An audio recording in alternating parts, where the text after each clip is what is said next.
நாளில் கர்த்தருடைய வார்த்தை நாம் தியானிக்க போகிறோம். உபாகம புஸ்தகம் 16ஆம் அதிகாரம் 2-3 எடுத்து முதல்ல பக்கம் 244. கர்த்தர் தமது நாமம் விளங்கும்படி தெரிந்து கொள்ளும் ஸ்தானத்தில் உன் தேவனாகிய கர்த்தருக்கு பஸ்காவின் பலியாகிய ஆடு மாடுகளை பலியிடுவாயாக. நீ எகிப்து தேசத்திலிருந்து புறப்பட்ட நாளை நீ உயிரோடு இருக்கும் நாளெல்லாம் நினைக்கும்படி பஸ்காப்பிலினுடைய புளிப்புள்ள அப்பம் புசியாமல் சிறுமையின் அப்பமாகிய புளிப்பில்லாத அப்பங்களை 7 நாள் வரைக்கும் புசிக்க கடவாய். இங்கே நீங்க பார்த்தீங்கன்னா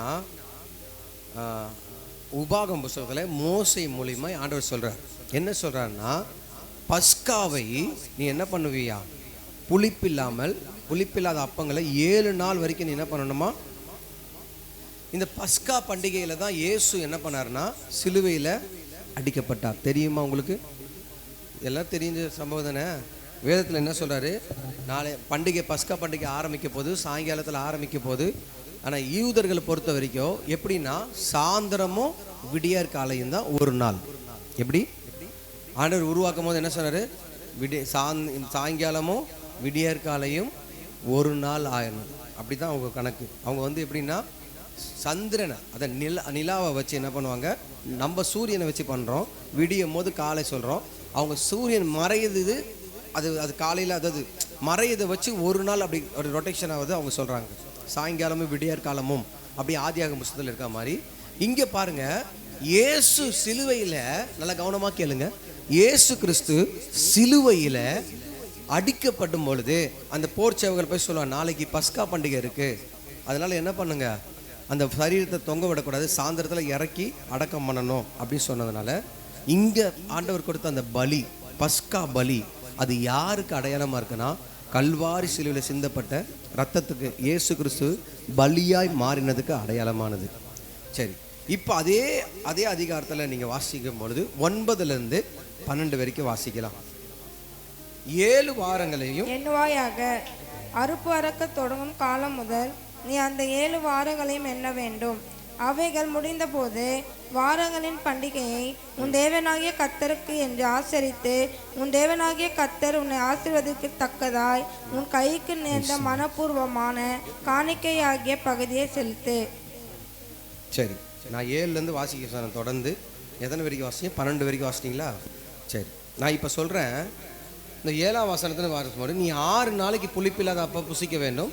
7ஆம் நாளில் உன் தேவனாகி கர்த்தருக்கு ஆசரிக்கப்படும் நாள், அது யாதொரு வேலையும் செய்யணும். 7 வாரங்களை எண்ணுவாயாக. எத்தனை வாரம் எண்ணணும்?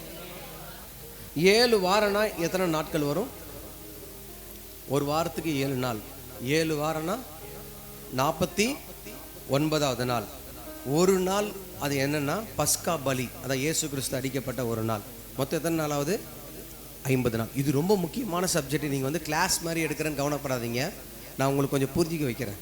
இப்போது இந்த வசனத்தில் இப்போ நீங்கள் தேவனாகிய 11ஆம் வசனத்தை வாசிங்க. உன் தேவனாகிய கர்த்தர் தமது நாமம் விளங்கும்படி தெரிந்து கொள்ளும் ஸ்தானத்தில் நீயும் உன் குமாரனும் உன் குமாரத்தையும் உன் வேலைக்காரனும் உன் வேலைக்காரியும் உன் வாசலில் இருக்கிற பரதேசியும் திக்கற்ற பிள்ளைகளையும் விதவைகளையும் உன் தேவனாகி கர்த்தருடைய சந்நிதானத்தில் சந்தோஷப்பட்டு நீ எகிப்திலே அடிமையாக இருந்ததை நினைச்சு இந்த கட்டளையை கை கொண்டு இவைகளின்படி செய்ய கடவாய். இப்போ ஆண்டவர் சொல்றாரு, அந்த 7 நாள், அதை 7 வாரம் 49-50வது நாளில் நீ எல்லாரையும் கூப்பிட்டுக்கிட்டு, நான் தெரிந்து கொண்ட இடம், நான் தெரிந்து கொண்ட ஸ்தலம், உன் பிள்ளை, உன் பேரப்பிள்ளை, வேலைக்காரி எல்லாத்தையும் எடுத்துட்டு நீ என்ன பண்ண, வந்து நின்று பண்டிகையை நீ என்ன பண்ண, ஆசரிப்பாயாக. இந்த பண்டிகை என்னன்னா அறுப்பின் பண்டிகை. இது என்ன பண்டிகை? ஆசீர்வதிக்கப்பட்ட பண்டிகை. இப்ப ஆண்டவர் சொல்றார், நீ எகிப்துல அடிமைத்தனத்தை நினைச்சு இந்த கட்டளை நீ என்ன பண்ண, நீ எப்படி அடிமைத்தனமா இருந்த, எவ்வளவு கஷ்டப்பட்டு இருந்த, அதெல்லாம் நினைச்சு கர்த்தர் உன்னை விடுதலையாக்கினதுனால நினைச்சு நீ இந்த பண்டிகையை ஆசரி. அல்லேலூயா. அவர் சொன்னாரு, மோசே மூலமா கர்த்தர் சொன்னார், எல்லாருமே அந்த இடத்துல கூடி வரணும். ஒருத்தர் கூட என்ன பண்ணக்கூடாது, மிஸ் ஆகக்கூடாது. இப்போ அப்போஸ்தலர் புஸ்தகத்தை எடுங்க, 2ஆம் அதிகாரம்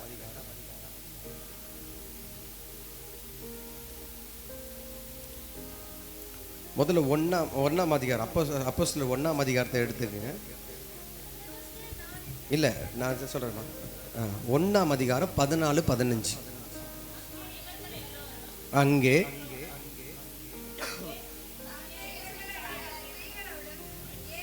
மைக்கில் படிங்களா, இருமா எல்லாரும் கேட்கட்டும். அங்கே இவர்கள் எல்லாரும் ஸ்திரீகளோடும் இயேசுவின் தாயாகிய மரியாளோடும் அவருடைய சகோதரரும் கூட ஒருமனப்பட்டு ஜபத்திலும் வேண்டுதலிலும் தரித்திருந்தார்கள். அந்நாட்களிலே சீஷர்களில் ஏறக்குறைய 120 பேர் கூடியிருந்த போது அவர்கள் நடுவிலே பேதுரு எழுந்து நின்று. போதும், இங்க நல்லா கவனமா கேளுங்க, புரிஞ்சுக்கிங்க. இங்கே இவர்கள் எல்லாரும் ஸ்திரீகளோடும் இயேசுவின் தாயாகிய மரியாளோடும் அவருடைய சகோதரர்களோடும் கூட ஒருமனப்பட்டு ஜபத்தில் என்ன பண்ணாங்க, வேண்டுதலும் தரித்திருந்தாங்க. அந்நாட்களில் சீஷர்கள் ஏறக்குறைய எத்தனை பேர் இருந்தாங்களா? 120 பேர் இருந்தாங்க. இப்போ இயேசு மரித்து பரத்துக்கு போயிட்டார், போறேன்னு சொல்லிட்டு போயிட்டார். போகும்பொழுது அவர் சொல்லிட்டு போனார், எப்பா நான் போயிட்டேன்னு நீங்கள் எல்லாரும் செதறி போகக்கூடாது, எல்லாரும் அந்த எருசலேமில் நீங்கள் ஒருமனப்பட்டு காத்திருங்க. எப்படி சொல்லிட்டு போனார்? எல்லாரும் காத்திருக்கணும்னு சொல்லிட்டு போனாரா இல்லையா? இவங்களும் என்ன பண்ணாங்க, 120 பேர் இயேசுவின் தாயும் கூட சேர்ந்து என்ன பண்ணுறாங்க, அந்த ஆவிய ஆண்டவர் சொல்லிட்டு போன இயேசு சொல்லிட்டு போனதுக்காக காத்திருந்து ஒரு மனமாக ஜெபிக்கிறாங்க. இப்போ ஒரு மனமாக ஜெபிக்கும் பொழுது தான் அப்போஸ்தலர் புஸ்தகம் 2ஆம் அதிகாரத்தில் 1ஆம் வசனத்தை வாசிங்களேன், கவனமாக கேளுங்க. பெந்தேகோஸ்து என்னும் நாள் வந்தபோது அவர்கள் எல்லாரும் ஒருமனப்பட்டு ஓரிடத்திலே வந்தார்கள். போதும். இப்போ ஒவ்வொரு நாளும் அவங்க ஜெபிச்சிருக்காங்க. எத்தனை நாள் ஜெபிக்கிறாங்க? இயேசு போனதிலிருந்து, சிலுவையில் அடிக்கப்பட்ட மரிச்சதிலிருந்து ஒவ்வொரு நாளும் 120 பேர் கூடி ஜெபிச்சுக்கிட்டே வராங்க. சரியா? இப்போ உபாகமத்து புஸ்தகத்தில் நம்ம பார்த்தோம், என்ன பார்த்தோம்? கவனமா கேளுங்க, என்ன பார்த்தோம்? ஆண்டவர் மோசே மூலமா கொடுத்த கட்டளை 7 வாரங்கள், அதாவது ஒரு வாரத்துக்கு 7 நாள், 49 நாள், 50வது நாள் பஸ்கா அடுத்த நாள்ல இருந்து எல்லா ஜனங்களும் 12 கோத்திரமும் 12 கோத்திரத்தில் இருக்கிற எல்லா இஸ்ரவேல் ஜனங்களும் ஒரு இடத்துல வந்து கூடி கர்த்தருக்கு பண்டிகை கொண்டாடணும். சரியா இல்லையா? அப்படித்தானே பார்த்தோம். யூதர்கள் எல்லாரும் என்ன பண்ணுங்க, உன் பிள்ளை, உன் வேலைக்காரன், நீ அடிமையா வச்சிருக்கிறவங்க எல்லாரும் ஆலயத்துக்கு வரணும். எல்லாரும் எங்க வரணும் சொன்னாங்களா இல்லையா? இப்போ இதே மாதிரி தான் பெந்தேகோஸ்து நாள் அதே பண்டிகை நாள் வருது. அன்னைக்கும் சரி இன்னைக்கும் சரி. இன்னைக்கு எருசலேமில் நேற்று நைட்டில் இருந்து அவங்க பண்டிகையை, பெந்தேகோஸ்து பண்டிகையை மோசே கட்டளை கொடுத்ததை ஆசரிக்க ஆரம்பிச்சிட்டாங்க. எல்லாம் ஒரு மனமாக கூடி இது ஜெருசலேமில். இப்போ கேளுங்க ஆண்டோட பிள்ளைய, இவங்களும் கூடி ஜெபிக்கிறாங்க. இப்போ பெந்தேகோஸ்து என்னும் நாள் வந்துச்சா இல்லையா? இது ரொம்ப ஆழமான சத்தியம். புரிஞ்சா உங்களுக்கு ரொம்ப ரொம்ப ரொம்ப யூஸ்ஃபுல். இவங்க எல்லாம் ஒருமனப்பட்டு ஜெபிச்சுட்டே இருக்கிறாங்கப்பா. பாருங்கப்பா, ஜெபிச்சுட்டே இருக்கும் பொழுது சடுதியாய் 2ஆம் வசனம், அப்பொழுது பலத்த காற்று அடிக்கிற முழக்கம் போல வானத்திலிருந்து சடுதியா ஒரு முழக்கம் உண்டாகி அவர்கள் உட்கார்ந்திருந்த வீடு முழுவதையும் நிரப்பிச்சா. அல்லாமலும் அக்கினிமயமான நாவுகளை போல பிரிந்திருக்கும் நாவுகள் அவர்கள் ஒவ்வொருவருக்காய் காணப்பட்டு, நல்ல கவனமா கேளுங்க, அவர்கள் ஒவ்வொரு மேலும் வந்து அமர்ந்தது. அவர்கள் எல்லாரும் என்ன பண்ணாங்க, பரிசுத்தாவில நிரப்பப்பட்டு ஆவியானவர் தங்களுக்கு தந்தர்ல வரத்தின்படியே. இப்ப 5ஆம் வசனத்தை கவனமா கேளுங்க, தயவு செய்து 5ஆம் வசனத்தை போடுப்பா. அந்த வசனம் சொல்ல, வானத்தின் கீழ் இருக்கிற சகல தேசத்திலும் இருந்து வந்து தேவ பக்தியுள்ள யூதர்கள் அப்பொழுது எருசலேமில் வாசம். எங்க வாசம் பண்றாங்க? எல்லாரும் வந்து அந்த உபாகம புஸ்தகம் நடந்தது பாருங்க, அன்னைக்கு ஆண்டவர் மோசேக்கு சொன்ன மாதிரி இங்கேயும் அவங்க என்ன பண்றாங்க, எல்லாரும் யூதர்களும் ஆண்டவர் அந்த பெந்தேகோஸ்து பண்டிகை அன்னைக்கு எருசலேம்ல வந்துட்டாங்க. இப்ப ஆவியானவர் இவங்க ஒவ்வொரு நாள் ஜெபிக்கிற ஜெபத்தை ஒரு மனமா காத்திருந்ததை கேட்டுக்கிட்டு அந்த நாள்ல எல்லா பகுதியிலிருந்து ஜனங்க கூட்டம் கூடி அந்த எருசலேம்ல வந்துட்டாங்க. அப்பொழுது அந்த சத்தம் உண்டான போது திரளான ஜனங்கள் கூடி வந்து தங்கள் தங்கள் பாஷைகளை பேசுகிறது அவர்கள் கேட்டபடியால் கலக்கமடைந்தார்கள். கவனிக்கிறீங்களா? கொஞ்சம் கவனிக்கிறீங்களா? ஊர் ஜனமே அங்க கூடிச்சு பண்டிகைக்கு. அந்த நாள்ல தான் இவங்க மேல 120 பேர் ஜெபிக்கிறாங்க. சரியா? இப்போ இந்த 120 பேர் ஜெபிக்கிற அந்த நாள், இவங்க கூடுன ஒரே நாள், அந்த பெந்தேகோஸ்தே 50வது நாள்ல ஆவியானவர் அவங்க மேல இறங்கி நிரப்பிட்டார். இப்போ நிரப்பணும்னு ஒரு சத்தம் கேட்குதுன்னு கூடின ஜனம் எல்லாம் எங்க வந்து நிக்கிறாங்கன்னா, இவங்க மேல் வீட்டு அறையில் ஜெபிச்சிருக்காங்க, கீழே நிக்கிறாங்க. இப்போ கீழே நின்று பார்க்குறாங்க, ஒரு பாஷை, ஒவ்வொரு கோத்திரத்தின் பாஷை வித்தியாசமா இருக்கு. ஆனா 120 பேரும் வந்திருக்கிற ஒவ்வொரு ஜனங்களுக்கு பேசுறான், அந்நிய பாஷையில பேசுறான், வெவ்வேறு பாஷையில பேசுறான், அவங்கவுங்க பாஷையில பேசுறான். என்ன பாஷை பேசுறான்னா, அங்க கேட்குறோம் பாருங்க, அந்த சத்தம் உண்டான போது திரளான ஜனங்கள் கூடி வந்து தங்கள் பாஷையிலே அவர்கள் பேசுகிறத அவர்கள் கேட்டபடியால் கலக்கம் அடைந்தார்கள். இவங்களுக்கு நம்ம பாஷையே தெரியாது, நம்ம பாஷையில இவங்க பேசுறானே, எப்படி இது சொல்லி அவங்களுக்கு எல்லாரும் என்ன பண்ணாங்களாம், பிரமித்து ஆச்சரியப்பட்டு ஒருத்தர் பார்த்து, இவர்கள் பேசுற இதோ இவர் பேசுகிற இவர்கள் எல்லாரும் கலிலேயர் அல்லவா, எப்படி நம்ம ஜென்ம பாஷை இவங்க பேசுறாங்க. இந்த நாளுக்கு தான் ஆவியானவர் காத்திருந்தார். ஏன்னா ஒருத்தனை போய் சந்திச்சு என்ன பண்ண முடியாது, சுவிசேஷம் சொல்ல முடியாது, இயேசு ரட்சகன்னு சொல்ல முடியாது. இப்போ பெந்தேகோஸ்தே பண்டிகை நாளில் எல்லா ஊர் ஜனமும் அந்த பண்டிகைக்கு வந்ததுனால, அந்த திருவிழாவுக்கு வந்ததுனால இவங்களை என்ன பண்ணாங்க, காத்திருந்து ஜெபிக்கும் போது ஆவியானவர் இறங்கினார். அன்னைக்கு இறங்கின ஆவியானவர் பேதுரு அந்த அபிஷேகத்தில் நிரம்பி வெளியே போய் நின்று பிரசங்கம் பண்றார். அந்நிய பாஷையில பேசி ஒரே பிரசங்கத்துல 3000 பேர் தொடப்படுறாங்க. கர்த்தருடைய வல்லமை அவங்க மேல இறங்கினது. அந்த 3000 பேரை கர்த்தர் ரட்சித்து அந்த 3000 பேரை கர்த்தர் பயன்படுத்த ஆரம்பிச்சிட்டார். இன்னைக்கு அதே மாதிரி கர்த்தருடைய பிள்ளையே, எங்க இருக்கிற உன்னை இந்த இடத்துக்கு கர்த்தர் கொண்டு வந்திருக்கிறாருன்னா, கர்த்தர் உன்னை மூலமா பெரிய காரியங்களை செய்ய விரும்புகிறார். இதோ ஆவியானோட வல்லமை மேல இறங்க விரும்புகிறார். அந்த பெந்தேகோஸ்தே நாள் இறங்குற மகிமை, கர்த்தருடைய மகிமை இப்ப கேட்கிற உன் மேல இறங்குது மகளே, உன் மேல இறங்குது மகனே. உன்னை கர்த்தர் பயன்படுத்த விரும்புறார், கர்த்தர் உன்னை பயன்படுத்த விரும்புறார். எல்லா ஜாதிக்காரர்களுக்கும் எல்லா பாஷைக்காரர்களுக்கும் கர்த்தர் உன்னை கொண்டு போக போகிறார், கர்த்தர் உன்னை கொண்டு போக போகிறார். அல்லேலூயா, ஆமென்.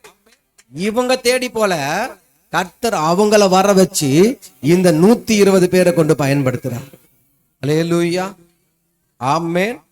அப்போ நல்லா புரிஞ்சுக்கிங்க, அன்னைக்கு இறங்கி இவ்வளோ நாள் பயந்து கடந்த பேதுரு எப்படி இருந்தாரு? பேதுரு பயந்து ஒளிஞ்சிட்டு இருந்தாரு. ஐயோ என்ன பண்றதுன்னு தெரியல.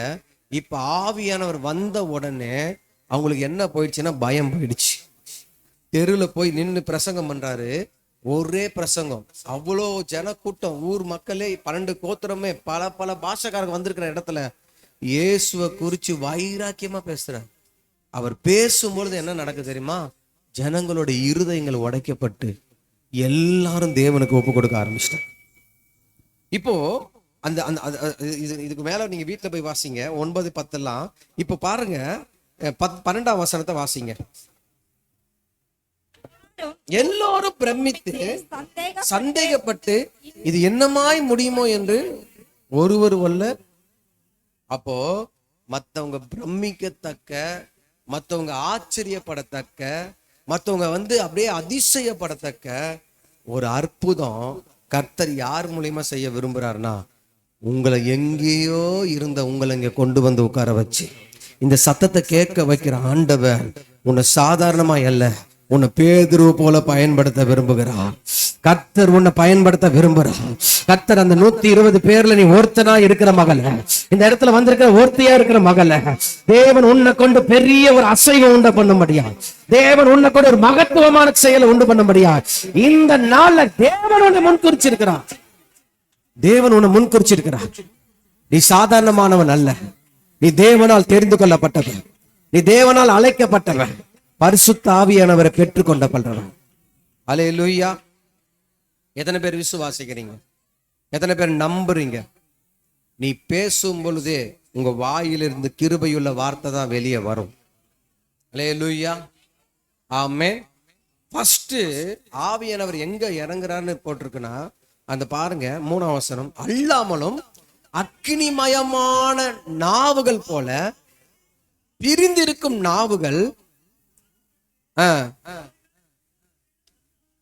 எங்க அமர்ந்ததான் நாவுகள் மேல அப்போ உன் வார்த்தையில வல்லமை, இந்த பெந்தைக்கோஸ்து நாள்ல ஆவியானவர் இறங்குனது என்னன்னா, எதுல கர்த்தர் வல்லமை கொடுக்குறான்னா, உங்களுடைய நாவின் வார்த்தையில. அதாவது ஆண்டவர் சொல்றாரு, மரணமும் ஜீவனும் எதுல இருக்கு?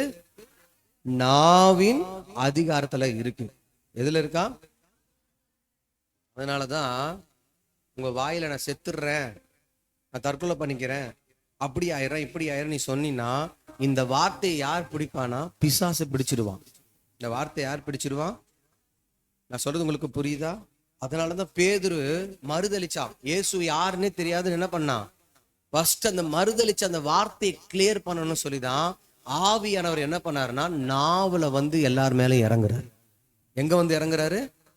சொல்லுங்க, பக்கத்துல பார்த்து சொல்லுங்க.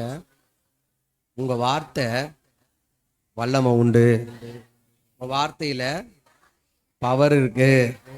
நீ நல்லது சொன்னா நல்லதுதான் நடக்கும். நான் செத்துறேன்னு சொன்னா சொல்லாதீங்க. அல்ல, இந்த உண்மையிலேயே இதுக்குதான் கர்த்தர் அந்த இடத்துல என்ன பண்ணாருன்னா, உங்க நாவை பரிசுத்தப்படுத்தும்படி ஆவியானவர் நாவல தான் வந்து இறங்குறாரு. என் கண்ணில் வந்து இறங்க வேண்டியதானே? என் காலு கையில வர வேண்டியதானே? இதெல்லாம் வேஸ்ட்டு. உன் வாயிலிருந்து, அபிஷேகம் பண்ணப்பட்ட வாயிலிருந்து ஒரு வார்த்தை இந்த ஒரு மனுஷனை பார்த்து நீ நல்லா இருப்பேன்னு சொன்னா அது நல்லா தான் இருக்கும். உன் பிள்ளைய பார்த்து நீ என்ன சொல்லணும்? நல்லா இருப்ப, நீ நல்லா இருப்பப்பா, உனக்கு ஒரு குறையும், அப்படி வாழ்த்தனா இதுவா? எங்க போய் முடியுமோ தெரியலையே. இது எப்ப பார்த்தாலும் இது உருப்படுமா? இதுக்கு பேச்சே கேட்க மாட்டுது. இது படுற கஷ்டத்தை நான் பாக்குறேன் பாரு. நீ இங்க லபர் ரபர் ரபர்னு பேசிட்டு அங்க போய் சப சப சப சாபமா விட்டா என்னங்க ஆகும்? என்ன நடக்கும்? நான் கேட்கிறேன். அதனாலதான் கர்த்தர் சொல்றாரு, சாபம் விடாத, ஆஹா ஆசீர்வதி. அல்லேலூயா, அல்லேலூயா, ஆமென். அதனாலதான் ஆண்டவர் முதல்ல அந்த நாட்கள்ல அவங்க வாயை பயன்படுத்தணும் தான் கர்த்தர் என்ன பண்ணார்னா, நாவல வந்து இறங்கினார். இவங்க பேசுற அந்த வார்த்தையில தான் ஒரே பிரசங்கத்துல பேதுரு மூலமா என்ன பண்ணாரு? 3000 பேர் ரட்சிக்கப்படுறாங்க. எவ்வளவு பிளான் பாருங்க ஆண்டவருடைய பிளானு. இந்த பண்டிகை வரும், எல்லா ஊர் ஜனங்களும் எருசலேம்ல வருவாங்க, என் பிள்ளைங்களும் 120 பேர் காத்திருப்பாங்க. இந்த 120 பேரை கொண்டு 1,00,000 பேரை நான் ரட்சிக்க விரும்புறேன்னு சொல்லி அந்த நாள்ல ஆவியானவர் இறங்கினார். அல்லேலூயா, அல்லேலூயா, ஆமென். எப்பவுமே உங்க வாயில வந்து முடியல, எனக்கு மந்திரம் பண்ணிட்டான், எனக்கு சூனியம் பண்ணிட்டான், இதை பேசுறதை நிறுத்துங்க. ஃபர்ஸ்ட் சும்மாவே அப்படி நிறுத்துங்க. முதல்ல தயவு செய்து வாயை முதல்ல என்ன பண்ணுங்க, எனக்கு இது வந்துருச்சு, வர ஒண்ணுமே இல்ல, சாதாரண கேஸ் ட்ரபிள் தான், நெஞ்சு வலி வந்திருக்கும், எனக்கு ஹார்ட் அட்டாக்கே வர மாதிரி. ஐயோ சோத்திர ஆண்டவரே, ஏசப்பா நீங்க ஒண்ணும் இல்ல, இது கேஸ் ட்ரபிள் தான், கர்த்தர் நல்லா ஆக்கிடுவார். இந்த வார்த்தையை பேசுங்க. என்ன பார்த்து பேசுங்க? இது ஒண்ணும் இல்ல, இது சாதாரண பிரச்சனை தான், ஆண்டவர் அந்த அளவுக்குலாம் விட மாட்டார். முதல்ல பேசுங்க. அல்லேலூயா. ஆனா நம்ம பேசுற வார்த்தையெல்லாம் வேற வேறையா பேசி கடைசியில வேற வேறையா வந்து முடியுது பாருங்க. அல்லேலூயா. அதனாலதான் ஆண்டவர் பரிசுத்தாவின் ஃபர்ஸ்ட் விரும்புற காரியம் நம்முடைய நாவை, நம்முடைய வாய அவர் என்ன பண்ண விரும்புறாரு? அதுதான் கோபத்துல செத்தே போறேன்னு சொல்லாதன்னு சொல்றேன். என்ன பண்ணாத? ஆமா, இந்த வார்த்தை யார் பிடிப்பான்னா அசுத்த ஆவி பிடிச்சிரும். இந்த வார்த்தை யார் பிடிச்சிரும்?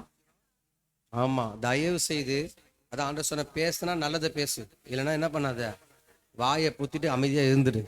ஆனா நம்ம ஆளுங்க வாயை பொத்திட்டு இருக்க விட மாட்டாங்க, கிளறுவாங்க பாருங்க. வாயை கிளறி பேச வச்சு ரசிக்கிறதுக்கு ஒரு கூட்டம். அல்லேலூயா.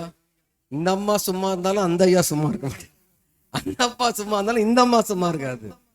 தயவு செய்து எல்லாத்துக்கும் பின்னாடி யார் இருக்கிறானா, கண்ணுக்கு தெரியாத சத்துரு தான், பிசாசு தான் இருக்கிறான். அல்லேலூயா, ஆமென். அதனால நான் எப்படி இருக்கணும்னா, நான் தயவு செய்து சொல்றேன், ஜாக்கிரதை உள்ளவர்களா இருங்க. அல்லேலூயா, ஆமென், அல்லேலூயா, ஆமென். சரி, இப்போ கலாத்தியர் புஸ்தகத்துல 5ஆம் அதிகாரத்துல 1ஆம் வசனத்தை வாசிக்கலாம்.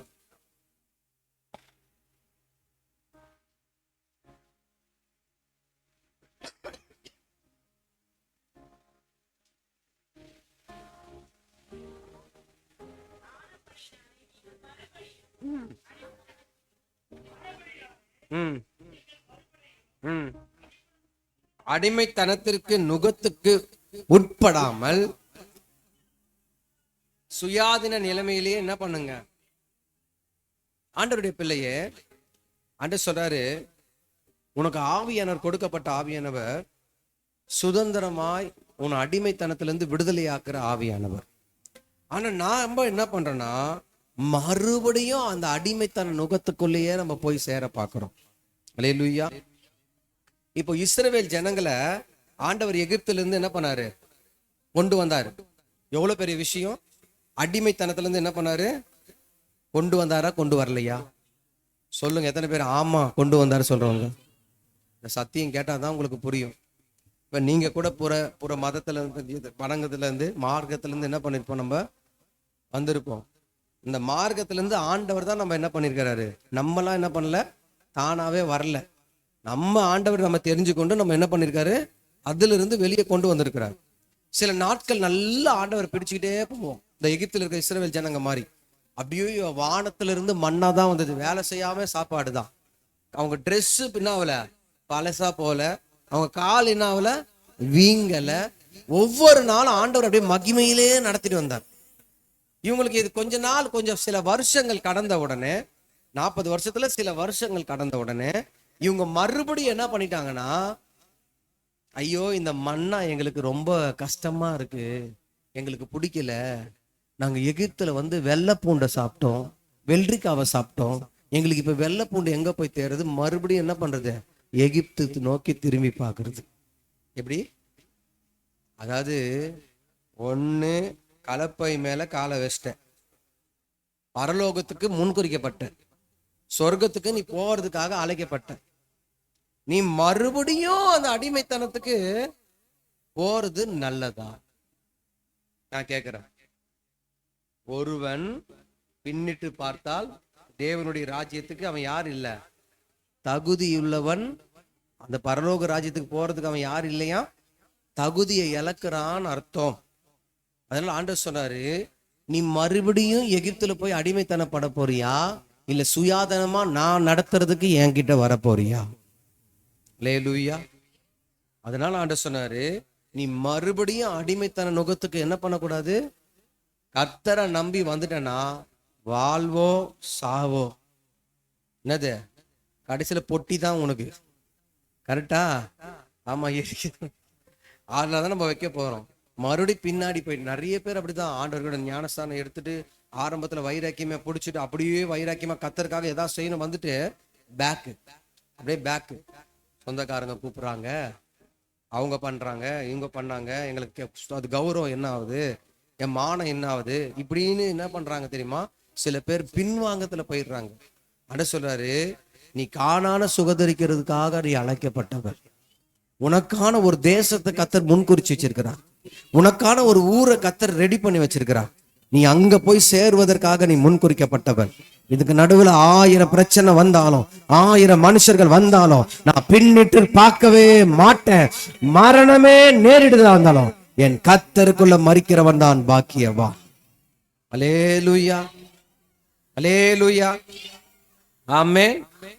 என் ஓட்டத்தை நான் எப்படி ஓடணும்னா, சாவே வந்தாலும் கிறிஸ்துவுக்குள்ளதான் நான் சாகணும். யாருக்குள்ள மரிக்கணும்? எல்லாரும் வருவாங்க இதுக்கு நடுவில். இந்த ஓட்டத்துல நிறைய மனிதர்கள் வருவார்கள், நிறைய சொந்தம் வரும், நிறைய உறவு வரும், நிறைய பேய் பிசாசு வரும். எது வந்தாலும் நான் கலப்பை மேல காலை வச்சுட்டேன். எது மேல காலை வச்சிருக்கிறேன்? நான் தேவனுடைய ராஜ்யத்துக்காக போறதுக்காக அழைக்கப்பட்டவன். என்னுடைய ஊர், இந்த உடம்பு டெம்பரவரி தான். இந்த உடம்பு என்னது, நான் பார்க்கறது எல்லாமே டெம்பரவரி தான். சில நேரம் சில பேர் கனவு காணுவாங்க பாருங்க, அப்படியே ரியலா கனவு கண்ட மாதிரி முடிச்சு பார்த்தா ஐயோ இதெல்லாம் கனவா, அந்த மாதிரி தான் ஒரு நாள் முடிச்சு பார்ப்பேன். இந்த பாஸ்டர் பேசுறதெல்லாம் கனவு தான். இப்போ நிஜ வாழ்க்கையில் நீ போய் சேர போற, அங்க போய் இருக்க போறீங்க, அதுதான் நிஜம். அந்த நிஜத்துக்கு போறதுக்காக நான் எப்படி நடக்கணும்னா, ஆவியானவரோடு போகணும், தேவனோடு நான் நடக்கணும். அந்த உன்னதமானவரை பிடிச்சு துன்பமோ கஷ்டமோ பசியோ எந்த உறவோ எதுவுமே ஆண்டவரை விட்டு என்ன பண்ணக்கூடாது, செத்தாலும் கத்தருக்குள்ளதான் சாகணும். இந்த வைராக்கியத்தோட தான் கத்தர் உன்னை வாழ சொல்றேன். அல்லேலூயா, அல்லேலூயா. பாருங்க, வேதம் சத்தியம்னா சத்தியம்தான், உண்மை. இதுதான் இப்படிதான் இருக்கணும்னா இதுதான் உண்மை, இப்படிதான் இருக்கணும். இந்த மலிப்பி பேசுற பாஸ்டர், இந்த குழப்பி பேசுற ஊழியக்காரங்க வெளியே வந்து உங்ககிட்ட வந்து பேசுறதெல்லாம் சத்தியத்துக்கு புறம்பா இருந்தா நீ கேட்க கூடாது. நானே சத்தியத்துக்கு புறம்பா பேசினா கூட என்ன பண்ணக்கூடாது, நீங்க என்ன தைரியமா நீங்க வந்து கேட்கணும். நீங்க ஏன் இப்படி தப்பா பேசுறீங்க நீங்க கேட்கணும். நான் சொல்றது உங்களுக்கு புரியுதா? இந்த மாத்திலாம் பேசக்கூடாது. சில பேர் அதெல்லாம் ஒண்ணும் இல்லை, கிருபை, நீ இன்னும் கூட தப்பு பண்ணு, இன்னும் கூட குடி, இன்னும் கூட ஜாலியா இரு, நீ என்ன வேணா பண்ணலாம், நீ உனக்கு ஆண்டவர் பரலோகத்தை கொடுத்துருவா, நீ தான் ஞானஸ்தானம் எடுத்துட்டீங்க. இந்த மாதிரிலாம் பேசுறதை கேட்டுட்டு நான் என்ன சொன்ன, சத்தியத்தை தான் பேசுவேன். இதுல அடங்கிதான் நீங்க இருக்கணும். உங்க ரத்த பலி என் கையில இருக்கு. ஆண்டவர் நீ என்ன அவங்க கோச்சிப்பாங்கன்னு சொல்லிட்டு நீ வந்து மாத்திலாம் பேசலாமா அப்படின்னு ஆண்டவர் என்ன கேட்கக்கூடாது. புரியுதுங்களா? அதனால தயவு செய்து உண்மையை சொல்ற, சத்தியத்தின்படி வாழ உங்களை ஒப்பு கொடுங்க. வசனத்துக்கு உங்களை ஒப்பு கொடுங்க. வசனம் தான் உங்களை பரலோகத்துல கொண்டு போய் சேர்த்துடும். ஆண்டவர் வார்த்தை தான் உங்களுக்கு கொண்டு போய் நிறுத்தும். அல்லேலூயா. பாஸ்டர் வேணும்னே பேசுறாரு, எனக்கு தான் பேசுறாருலாம், உங்களுக்குலாம் பேசுறான் அப்படிலாம் இந்த பலிப்படத்தை வந்து சத்தியம் பண்ணி சொல்றேன், அர்த்தடைய வார்த்தையில சொல்றேன். யாரையும் மைண்ட் பண்ணி பேசணும் இந்த இடத்துல வரமாட்டேன். அப்படி பேசணும் எனக்கு அவசியமும் இல்லை. அப்படி திட்டணும் எனக்கு தேவையில்லை. நாளைக்கு ஆண்டவர் சொல்லக்கூடாது, நீ ஏன் சத்தியத்தை மாத்தி பேசுறேன்னு ஆண்டவர் என்ன பண்ணக்கூடாது, கேட்க கூடாது. புரியுதுங்களா? சத்தியத்தை உண்மையை இப்படிதான் இருக்கணும், இப்படிதான் வாழணும், இதுதான் பரலோகம் போய் சேர்க்க முடியும்னா அப்படிதான் வாழ்ந்து ஆகணும். அது சொல்ல வேண்டியது என் கடமை. நீ வாழ்றதும் வாழாம போறதும் அதான் மோசை கொண்டு ஆண்டவர் சொன்னாரு, ஆதாம் ஏவாள் கிட்ட சாபத்தையும் ஆசீர்வாதத்தையும் வச்சுட்டு போயிட்டேன். இந்த பழத்தை தின்னா சாபம், இந்த பழத்தை தின்னாம இருந்தா மத்த எல்லாத்தையும் சாப்பிடு, உனக்கு ஆசீர்வாதம். நான் இதுதான் வேணும் பறிச்சு சாப்பிடுவேன்னா ஆண்டவர் தடுக்க மாட்டாரு. சாப்பிட்டு அனுபவிக்க போறது யாரு? சாப்பிட்டு கஷ்டப்பட போறது யாரு? நம்ம தான். அதனாலதான் தயவு செய்து சொல்றேன், நம் தேவன் என்ன சொன்னாரோ அதுல நாம் நிலைத்திருக்கணும். நம்ம ஆண்டவர் எப்படி வாழ சொன்னாரோ அப்படி ஒரு வாழ்க்கையை தான் நான் வாழணும். அல்லேலூயா, ஆமென். அதான் ஆண்டவர் சொன்ன, திரும்பவும் நீ போய் அடிமைத்தன நுகத்துக்கு உட்படாமல், நல்லா கேளுங்க, கவனமா கேளுங்க, மறுபடியும் நீ என்ன பண்ணக்கூடாது, பின்மாற்றத்துல போய் மறுபடியும் அந்த அடிமைத்தன ஆவிக்குள்ள நுகத்துக்குள்ள நீ உட்படாமல் ஜாக்கிரதை உள்ளவராய் நீ வாழ வேண்டும். நான் சொல்ல ரோமர் புஸ்தகம் 8ஆம் அதிகாரத்துல 15 - 18 வசனத்தை வாசிப்போம். 8 15 - 18 பக்கம் 216 பக்கம். அந்தபடி திரும்பவும் பயப்படுறதுக்கு நீங்க அடிமைத்தனத்தின் ஆவியை பெறாமல் அப்பா பிதாவே என்று கூப்பிட பண்ணுகிற புத்திர சுவிகரத்தின் ஆவியை பெற்றிருக்கிறீர்கள். நாம் தேவனுடைய பிள்ளையா இருக்கிறோம் என்று ஆவியானவர் தாமே. அல்லேலூயா. இந்த பரிசுத்தாவின் வந்த உடனே நமக்கு ஒரு ஸ்லாக்கியம் கிடைக்குது. என்ன கிடைக்குதுன்னா, அப்பா என்று கூப்பிடுகிற ஒரு உறவுக்குள்ள கர்த்தர் நம்மை கொண்டு போய் வைக்கிறார். அல்லேலூயா. தெய்வம் அப்படின்னு தூரமான உறவு இல்ல, அப்பான்னு கூப்பிடுற ஒரு உறவு. இந்த ஸ்லாக்கியம் எப்படி வருதுன்னா, அந்த பரிசுத்த ஆவியானவர் மூலியமா தானே. அல்லேலூயா. ஒரு மனுஷன் பரிசுத்த ஆவியானவர் துக்கப்படுத்திட்டான்னா, பரிசுத்த ஆவியானவரை இழந்துட்டான்னா, உண்மையிலே சொல்றேன், அந்த உறவையும் இழந்துருவான். யாருடைய உறவை இழந்துருவான்? அப்பான்னு கூப்பிடுற உறவை கண்டிப்பா அவன் இழந்துருவான். அதனாலதான் ஆண்டவர் சொன்னார், நீ மறுபடியும் என்ன பண்ணக்கூடாது, அடிமைத்தனத்தின் ஆவிக்குள்ள போகாத, நீ பிள்ளையின் ஆவியானவர் பரிசுத்த ஆவியின்குள்ள வா என்று கர்த்தர் உன்னை மறுபடியும் அழைக்கிறார். எத்தனை பேர் அந்த உறவுக்குள்ள வர போறீங்க? கருத்தை உயர்த்தி ஒரு விட்ட அப்பா பிதாவை போட்டு அவளை நோக்கி, என் அப்பா நீங்க தான், வாயை திறந்து கையை உயர்த்தி அப்படி சொல்லுங்க பாப்பா, நான் உங்க பிள்ளைப்பா, உங்க ஆவியை நான் பெற்றிருக்கிறேன்ப்பா, உங்க அபிஷேகத்தை நான் பெற்றிருக்கிறேன்ப்பா, நான் என்னைக்குமே எனக்கு என் அப்பா யாருன்னா நீங்க மட்டும்தான்ப்பா, என் அப்பா நீங்க மட்டும்தான், நான் மறுபடியும் வேற அடிமைத்தனத்துக்கு போக மாட்டேன்ப்பா, உங்களை விட்டு நான் தூரமா போக மாட்டேன்ப்பா, நான் உங்ககிட்ட மறுபடியுமா வரேன்ப்பா. ஹல்லேலூயா. ஆண்டோடைய பிள்ளைய இன்னைக்கு ஆண்டவர் சொல்றாரு, நிறைய பேருடைய தன்மை இருதயம் எல்லாம் எப்படி போயிருக்கு தெரியுமா? இந்த கெட்ட குமாரனை மாதிரி அப்பா கிட்ட சொத்தை வாங்கிட்டு போன மாதிரி ஏசாப்பா நல்லதை வாங்கிட்டு போயிடுறாங்க, திரும்பி வர்றதே இல்லை. மறுபடியும் எல்லாம் அடிபட்டு உதப்பட்டு மறுபடியும் அப்பாவை நினைச்சு வராங்க. அப்படி இல்லை, நான் எப்பவுமே மூத்த பிள்ளை மாதிரி அப்பா கூடவே இருக்கணும், அப்பா கூடவே இருக்கணும். யார் என்னை விட்டுட்டு போனாலும், யார் என்ன தூரமா துரத்தினாலும் நான் அப்பாவை விட்டு போகக்கூடாதுன்னு அவர் பாதத்திலேயே நான் இருக்கணும்.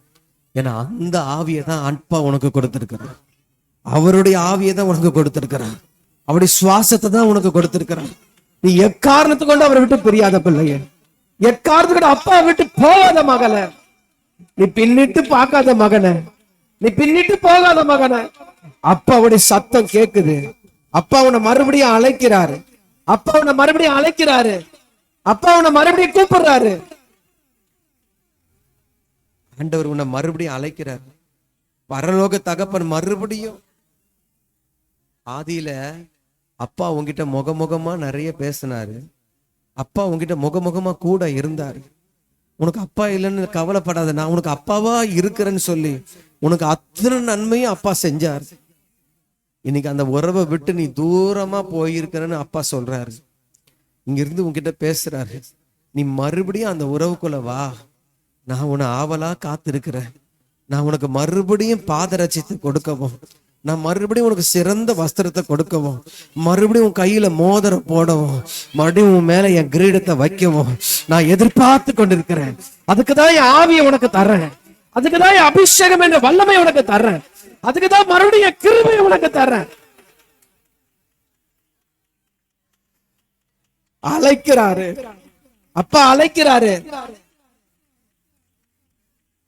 ஆண்டவர் மறுபடியும் அழைக்கிறார். இங்க இருந்து கண்ணீரோடு பேசுறார் ஆண்டவர், இங்க இருந்து கண்ணீரோடு பேசுறார். இன்னைக்கு இந்த வார்த்தை என்னமோ தெரியல, யாருக்கோ ஒருத்தர் உடைக்கப்பட்டு இந்த இடத்துல இருக்கிற உங்களுக்கு தான் ஆண்டவர் பேசுறார்.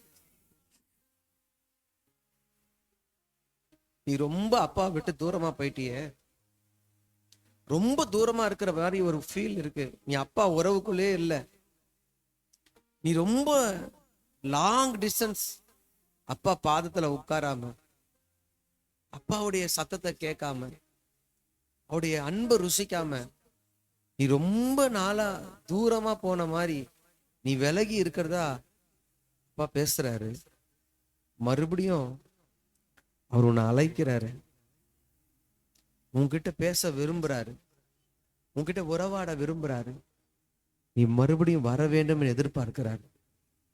அப்பா சொல்ற, என்கிட்ட வந்தா நான் புறம்பே தள்ள மாட்டேன், நான் புறம்பே தள்ள மாட்டேன். மறுபடியும் உனக்கு எந்த வல்லமை என்னை விட்டு உன்னை பிரிச்சுதோ, எந்த அடிமைத்தன ஆவி, எந்த மனுஷன், எந்த ஒரு ஆள் என்னை விட்டு என்கிட்ட இருந்து உன்னை பிரிச்சுதோ அந்த வல்லமையிலிருந்து நான் மறுபடியும் என் வல்லமைக்கு கொண்டு வரேன், என் வல்லமைக்கு நான் கொண்டு வரேன். நான் உன் மேல பிரியமா இருக்கிறேன், உன் மேல நான் பிரியமா இருக்கிறேன், உன் மேல நான் பிரியமா இருக்கிறேன். நீ எழுந்து வா, நீ எழுந்து வா. கர்த்தர் உன்னை அழைக்கிறார், அப்பா அழைக்கிறாரு. மறுபடியும் நான் உன்னை அபிஷேகம் பண்ணுவேன். உன் சத்தத்தை நான் கேட்டேன், உன் கண்ணீரை நான் கேட்டேன், உன் அங்கலாய்ப்பை நான் பார்த்தேன். ஆண்டவர் பேசுறார், ஆண்டவர் பேசுறார், ஆண்டவர் பேசுறார். என்னமோ இங்க கண்ணீரோடு என் உள்ளத்துல ஆவியானவர் பேசுறத நான் உணர்றேன். நீ மறுபடியும் என்னிடத்துல திரும்பினா நான் உன்னை மறுபடியும் சீர்படுத்தி நான் உன்னை அலங்கரிக்க விரும்புறேன். என் வரங்கள் என்னால உன்னை மறுபடியும் நான் அலங்கரிக்க விரும்புறேன். நீ முன் போல ஆதியில் இருந்த அன்பை என் மேல வச்சைய அந்த அன்பை மறுபடியும் என்னிடத்துல திரும்பினா நான் எல்லாரை விட உன்னை மேன்மைப்படுத்துவேன், நான் எல்லாரை விட நான் உன்னை அலங்கரிப்பேன், எல்லா கண்களுக்கு முன்னாடி உன்னை மேன்மைப்படுத்துவேன்னு தகப்பன், பரலோக தகப்பன் முகமுகமா உன்கிட்ட பேசுறார் மகனை, முகமுகமா உன்கிட்ட பேசுறார் மகள. இதோ கரத்தை அப்பாக்கு நேரம் நீட்டுவாயாக, அப்பா உன்னை தூக்கி எடுக்க விரும்புறாரு. அவர் கரத்தின் வல்லமை உன் கரத்துல பாயும். அவர் கரத்தின் மகிமை உன்னை தொடும் தொடும் தொடும் தொடும் தொடும் மகள. என்னமோ தெரியல, ஆண்டவருடைய இருதயம் அப்படியே நான் பேசணும்னு இப்படி எல்லாம் வரல. இங்க இருந்து ஆவியானவர் மட்டும் பேசுறத நான் உணர்றேன். ஆண்டவருடைய பிள்ளைகளே, அப்பாவோட இருதயம் உன்னை குறிச்சு ரொம்ப வேதனைப்படுது. தகப்பனுடைய இருதயம் உன்னை குறிச்சு வேதனைப்படுது. ஒரு மனுஷனுக்காக நீ அப்பாவை விட்டு போறிய, ஒரு ஒரு பணத்துக்காக நீ அப்பாவை விட்டு போறிய. ஏன் ஏன் ஏன் என்ற சத்தம் உனக்கு நேரா அந்த இடத்துல இருந்து வருது. ஆண்டவர் உன் மேல அவ்வளவு அளவுக்கு அதிகமா பாசம் வச்சிருக்கிறார். அப்பா உன் மேல அளவுக்கு அதிகமா நேசத்தை வச்சிருக்கிறார். ஒரு விஷயம், எல்லாரும் கண்களை மூடுங்க, யாரும் கண்ணை திறக்காதீங்க. உன் பக்கத்துல ஆண்டவர் வர விரும்புறார். உன்னை மறுபடியும் தூக்கி எடுக்க விரும்புறாரு. உன்னை மறுபடியும் அலங்கரிக்க விரும்புறாரு. உன்னை மறுபடியும் அபிஷேகம் பண்ண விரும்புறாரு. உன்கிட்ட நிறைய பேசணும்னு அப்பா விரும்புறாரு. உன்கிட்ட முகமுகமா பேச போறாரு. அது ரொம்ப எதிர்பார்க்கிறார். ரொம்ப எதிர்பார்க்கிறார் மகளே, ரொம்ப எதிர்பார்க்கிறார் மகன். அதுக்குதான் அவர் உனக்கு தம்முடைய ஆவியை கொடுத்திருக்கிறார். நீ மறுபடியும் அப்பான்னு கூப்பிட மாட்டியா? தெய்வம்னு கூப்பிடாத, அப்பான்னு நீ கூப்பிட மாட்டியா? உன் வாயிலிருந்து அப்படி வராதா? நீ எவ்வளவு நாள் ஆச்சு இப்படி கூப்பிட்டு? நீ எவ்வளவு நாள் ஆச்சு இப்படி சத்தம் விட்டு கூப்பிட்டு? அப்பான்னு கூப்பிட்டு எத்தனை நாட்கள், வருஷங்கள் ஆனது? ஆண்டவர் மறுபடியும் உங்ககிட்ட பேசுறாரு. அப்பா உங்ககிட்ட மறுபடியும் பேசுறாரு. இந்த நாள்ல நீ கூப்பிட்டு பாரு. இன்னைக்கு சொல்ற, அப்பா நீ கூப்பிட்டா நான் மறுபடியும் உன்னை கட்டி பிடிச்சு உனக்கு ஒரு முத்தத்தை கொடுத்து, உன் பாதத்துக்கு நான் அப்படியே ஒரு செருப்பை போட்டு உனக்கு சிறந்த ட்ரெஸ்ஸை கொடுத்து, நீ அப்படியே உனக்கு ஒரு மோதிரத்தை போட்டு உன்னை அலங்கரிப்பேன்னு சொல்ற. தேவையில்லாத அடிமை உனக்கு வேணாம். தேவையில்லாத பழக்கம் உனக்கு வேணாம். தேவையில்லாத மனிதர்களும் உனக்கு வேணாம். நான் உனக்கு என்னைக்குமே போதுமானவர். நான் உனக்கு என்னைக்குமே போதுமானவர். நான் உனக்கு என்னைக்குமே கூட இருப்பேன். நான் உன் கூடவே இருப்பேன். நீ வேலை செய்யற இடத்துல நான் உன் கூட இருப்பேன்.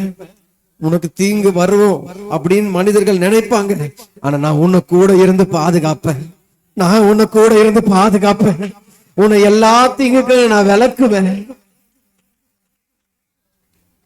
நீ கவலைப்படாத, நீ கவலைப்படாத. உன் சத்தத்தை எல்லாம் நான் கேட்பேன். உன்னுடைய மகளுக்கு நான் ஒரு பெண் குழந்தைய கொடுப்பேன். யாரோ குழந்தைக்காக ஜெபிச்சிருக்கீங்க. அப்பா இங்க இருந்து பேசுறார். இந்த மகளுக்கு ஆண்டவர் பெண் குழந்தை கொடுப்பேன் அப்படின்னு பரலோக தகப்பன் வாக்கு கொடுக்கிறார். உன் அப்பா உனக்கு பேசுறார், வாக்கு கொடுக்கிறார். கண்டிப்பா பொம்பளை குழந்தை பிறக்கும்னு கர்த்தர் சொல்றார். ஆமென். அப்போ நல்லா புரிஞ்சுக்கிங்க, எதுக்கு அந்த ஆவியை ஆண்டவர் கொடுக்கிறாருன்னா, எதுக்கு அந்த ஆவியை ஆண்டவர் நமக்கு அனுப்புறாருன்னா, அப்பான்னு நீ கூப்பிட்டு மறுபடியும் உறவுக்குள்ள வரணும்னு தான். உனக்கு உலகத்துக்குள்ள அப்பா இல்ல இருந்தும் ஒரு யூஸ்லெஸ்ஸா இருக்கலாம். ஆனா பரலோக அப்பா சொல்றாரு, நான் என்னைக்குமே உனக்கு துணையா இருப்பேன். அல்லேலூயா. சரி, ஏசாயா 14ஆம் அதிகாரத்தை எடுங்க. இல்ல தப்பு தப்புன்னு பைபிள் எடுங்க, நேரம் இல்லை. 4ஆம் வசனத்தை வாசிங்க. பக்கம் 819 பக்கம் 3-4 வாசிங்க. ஏசாயா 14 நல்லா வாசிங்க. இப்ப அந்த பரலோக தகப்பன் உனக்கு என்ன செய்ய விரும்புறாருன்னா, ஏசாயா 14:3-4 பக்கம் 819 பக்கம். துக்கத்தையும் கர்த்தர் உன் துக்கத்தையும் உன் தத்தளிப்பையும் நீ அடிமையாக்கப்பட்டிருந்த கடினமான அடிமைதனத்தையும் நீக்கி. ஆண்டவர் அப்பா சொல்றாரு, இந்த நாள்ல என் ஆவியை அனுப்புறேன். நீ அப்பான்னு கூப்பிடுற அந்த உரிமையை கொடுக்குறேன். இப்போ அந்த அப்பான்னு கூப்பிட்டதுனால இங்க இருக்கிற நிறைய பேருடைய இருதயத்துல ஆண்டவர் பேசுறாரு. அளவில்லாத ஒரு துக்கத்தோட தான் நீங்க இடத்துல உட்கார்ந்து இருக்க. இங்க ஆவியானவர் தான் முழுக்க முழுக்க ஆளுகை செய்து நடத்துறாரு. அந்த துக்கம் எப்படி சொல்றதுன்னா, அது தாங்கவே முடியல. அந்த துக்கம் உன்னால என்ன பண்ண முடியல, தாங்க முடியல. அது வாசிக்கிறேன், அந்த வசனத்தை 3ஆம் வசனத்தை வாசிக்கிறேன். அப்பா சொல்றாரு, உன் துக்கத்தையும் நீ எப்படி இருக்கிறனா தத்தளிக்கிற. எப்படி இருக்கிற? தத்தளிப்பையும். நீ அடிமையாக்கப்பட்டிருக்கிற. சாதாரண அடிமைத்தனம் இல்லையா, அது என்னமான அடிமைத்தனம்னா பயங்கர கடுமையா, அதாவது விடவே முடியல. அதுல இருந்து வெளியவே வர முடியல. அதுல இருந்து என்ன பண்ண முடியல, வெளியவே வர முடியல. இப்படிப்பட்ட 3 பிரச்சனையில நீ இந்த இடத்துல வந்து உட்கார்ந்து இருக்க. இப்படிப்பட்ட யாரு என் துக்கத்தை ஆத்துவா? என் துக்கம் எப்போ மாறும்? என் துக்கம் எப்போ சந்தோஷமா மாத்துவார்? அப்படி ஒரு பயங்கரமான, அது வெளியே சொல்ல முடியல, வீட்டுக்காரர்கிட்ட சொல்ல முடியல, பிள்ளைங்க கிட்ட சொல்ல முடியல, யார் இடத்துலயும் ஷேர் பண்ண முடியல. அந்த துக்கமே அப்படியே போட்டு சாகடிக்குது. ஐயோ என்ன ஆக போகுது, என் குடும்பம் என்ன நிலைமைக்கு போக போகுது, அப்படி ஒரு பயங்கரமான துக்கம். 2வது தத்தளிக்கிற. எப்ப நான் இதுல இருந்து வெளியே வரப்போறேன்? தத்தளிப்பின் பாத்திரம். அதாவது சாப்பிடுற சாப்பாடு கூட எப்படின்னா, நீ நிம்மதியே இல்லாம தான் சாப்பிடுற, கண்ணீரோட தான் நீ சாப்பிடுற, தத்தளிச்சு கொண்டு இருக்கிற. எந்த வழியாவது நான் வெளியே வந்துட முடியாதா? என்னை யாராவது விடுதலை ஆக்க முடியாதா? தத்தளிச்சு கொண்டு இருக்கிற. 2வது கடினமான அடிமைத்தனம். எதுல என்ன தனமா? அதாவது அது ஸ்ட்ராங்கா மாட்டிக்கினேன் இந்த பழக்கத்துல இருந்து. எப்ப நான் வெளியே வரப்போறேன்? இந்த அடிமைத்தனத்து நுகத்துல இருந்து நான் எப்ப நான் வெளியே வரப்போறேன்? எனக்கு எப்பதான் என் ஏசப்பா இந்த அடிமைத்தனத்தை, அந்த நுகத்தை உடைக்கப்ப, எப்பதான் என் அப்பா என்னை மாத்துவார்? அதுக்குதான் ஆண்டவர் சொல்றாரு, நீ என்னை அப்பான்னு கூப்பிடும் போது, என் அப்பான்னு கூப்பிட்ட உன் மேல என் ஆவியானவர் இறங்குவார். உன் மேல என் ஆவியானவர் வரும் பொழுதே உன் துக்கத்தை நான் சந்தோஷமா மாத்துவேன். உன் தத்தளிப்பை நான் எடுத்து போடுவேன். யார் உனக்கு கடினமான அடிமைத்தனத்துல, உன் பிள்ளை, உன் கணவனார் யார் சிக்கி கொண்டிருந்தாலும் அந்த கடினமான அடிமைத்தனத்துல இருந்து நான் உன்னை விடுதலை ஆக்குவேன். அந்த காலம் தான் இந்த காலம். இந்த 50வது நாள்ல கர்த்தர் சொல்றாரு, அந்த வல்லமையிலிருந்து உன் வீட்டுக்காரன், உன் பிள்ளைய, உன்னையும் நான் வெளியே கொண்டு வந்து நான் உனக்கு இளைப்பாறுதல் கட்டளை ஈடுபடுவேன். என்ன பண்ணுவேன்னு சொல்றாரு ஆண்டவருடைய பிள்ளைய. ஒவ்வொரு குடும்பத்திலையும், ஒவ்வொரு பிள்ளைகளுக்குள்ளயும் ஒரு சின்ன ஆசை என்ன தெரியுமா இருக்கும்? ஒரு கொஞ்சம் சந்தோஷமாவது எனக்கு கிடைக்காதா? என்னது? ரொம்ப கூட எதிர்பார்க்கலாம் ஏசப்பா, ஒரு கொஞ்சம் நிம்மதி, கொஞ்சம் சந்தோஷமா. ஒரு நிமிஷம் சந்தோஷப்பட்டா ஒரு நாள் ஃபுல்லா நான் அழுகிறேனே. ஒரு நிமிஷம் சந்தோஷப்பட்டா ஒரு நாள் ஃபுல்லா துக்கத்தோட தானே நான் திரியிறேன். உனக்கு தான் ஆண்டவர் பேசுறார். உன்னை குறிச்சுதான் ஆண்டவர் வெளிப்படுத்தி பேசுறார். நீ பயப்படாத. நீ அப்பான்னு என்னை கூப்பிட்டபடியா நான் இவ்வளவுலாம் எடுத்துட்டு வந்து பேசலைங்க. பலிப்பீடத்துல இருந்து சொல்றேன், ஆண்டவருடைய பிள்ளைகளே, உங்களை ஏசப்பா நேசிச்சு உங்ககிட்ட பேசுறார். நீ அப்பான்னு அவரை போட்டு கூப்பிட்டபடியா உன்னுடைய சகலத்தையும் நான் பார்த்து கொள்ளுவேன். அந்த பரலோக தகப்பன்னு சொல்றாரு, நான் உனக்குற என் சகலத்தையும் நான் பார்த்து கொள்ளுவேன். இதோ நான் உன் தத்தளிப்பை எடுத்து போட போறேன். உன் துக்கத்தை நான் எடுத்து போட போறேன். உன் நுகத்தை அடிமைத்தனத்துல இருந்து வெளியே கொண்டு வர போறேன். நான் உனக்கு இளைப்பாறுதல் தர பண்ண போறேன். எத்தனை பேர் நம்புறீங்க? எத்தனை பேர் விசுவாசிக்கிறீங்க? இதுதானே நீ கேட்டுட்டு இருக்க. எப்போன்னு இதை கேட்டிருக்கிய. நீ அப்பான்னு கூப்பிடுற அந்த நிமிஷத்துல இருந்து, அப்பான்னு கூப்பிட உடனே ஆவியானவர் இறங்குற அந்த நொடியில இருந்து, இது தீர்க்க தரிசனமா எழுதி வச்சுக்க மகளே. இனி நாட்கள் செல்லாது, இனி காலங்கள் செல்லாது. உன் துக்க நாட்களுக்கு முடிவு வந்தது. உன் தத்தளிப்பின் நாட்களுக்கு முடிவு வந்தது மகளே. உன் அடிமைத்தன வல்லமைக்கு முடிவு வந்தது மகளே. நீயும் மற்றவர்களை விட அதிகமாய் மகிழ்ச்சியாய் கர்த்தர் உன்னை மாத்துற காலம் இதுதான். அந்த நாள் மகளே, ஆவியானவர் இறங்குற நேரம் மகளே. ஆண்டவர் உங்ககிட்ட முகமுகமா பேசுறாரு. அப்பா உங்ககிட்ட முகமுகமா பேசுறாரு. உன் வாயிலிருந்து அப்பான்னு ஆண்டவரை கூப்பிட்டு எவ்வளவு நாள் ஆச்சு? அப்பான்னு கூப்பிட்டு ஆராதிச்சு எவ்வளவு நாள் ஆச்சு? நீ எல்லாத்தையும் விட இந்த உறவு வர்றதுக்கு காரணமே பரிசுத்த ஆவியின் உனக்குள்ள இறங்கும் பொழுது, பரிசுத்த ஆவியின் வல்லமை உனக்குள்ள வரும் பொழுது, இனி வரும் நாட்கள்ல நீ எப்படின்னா அப்பாவை கூப்பிட்டு பாரு. அந்த காரியத்துல ஒரு அதிசயத்தை அப்பா உனக்கு செய்வேன்னு சொல்றாரு. நிச்சயமா இது நடக்க போகுது மகளே. எத்தனை பேர் நம்புறீங்க? எத்தனை பேர் விசுவாசிக்கிறீங்க? யோபு சொன்னமோ சொல்றாரு. அவரு 3ஆம் அதிகாரத்துல 25, 26 மட்டும் வாசிங்களேன். அது ஒண்ணு மட்டும் நான் நிறைய எடுத்துட்டு வந்தேன், நேரம் இல்லாதனால இது மட்டும் கொஞ்சம் வாசிங்களேன். இது எனக்கு ரொம்ப வாசிக்கணும்னு ஒரு ஒரு ஏவுதல். 3ஆம் அதிகாரம் 25, 26 சத்தமா.